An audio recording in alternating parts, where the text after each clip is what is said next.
We start with this.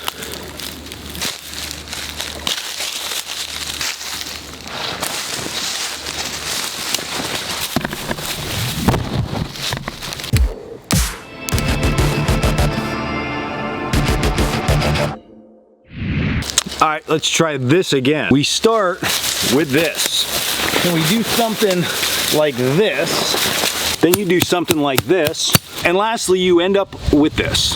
Now this is what I call the Flying A. It's an A-frame style shelter. As you can see, we have a center ridge line. The tarp is then sprawled out over top of that, and it is then pulled down to the side. But what you're gonna notice is that it's flying, meaning that it is up off the ground all the way around. So generally when we think about A-frame shelters, we do the same thing, but we make sure that our sides touch the ground. So why in the world would we want our shelter flying? Let's talk about it. So the main reason that we want to set our shelter up like this is just for comfort overall. It is an absolutely glorious day to be in the woods. There's no precipitation.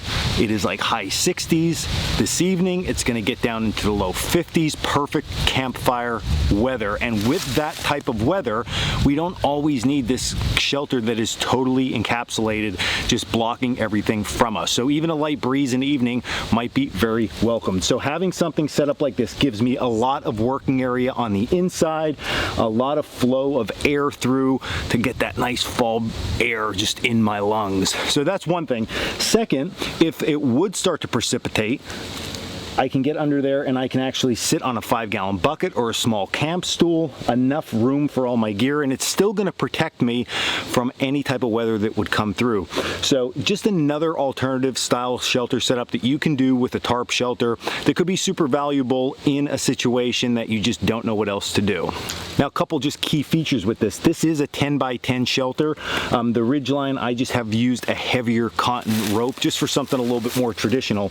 And the one thing that you will need to know, which I'm going to put the link down in the description, is a way to actually use the guy lines on this tarp, because you notice that our tarp loops aren't just touching the ground. So we're going to have to take something like a piece of rope and tie it off from our loop on our tarp and then down to our tent peg. That's going to give us that flying effect that we actually want to achieve with this shelter. Now, the second part that's really nice with this setup is that if the weather would get bad, we can always pull these guy lines out, drop the tarp so it touches the ground, give us a steep side, and the other side is still somewhat open, and it would be absolutely perfect.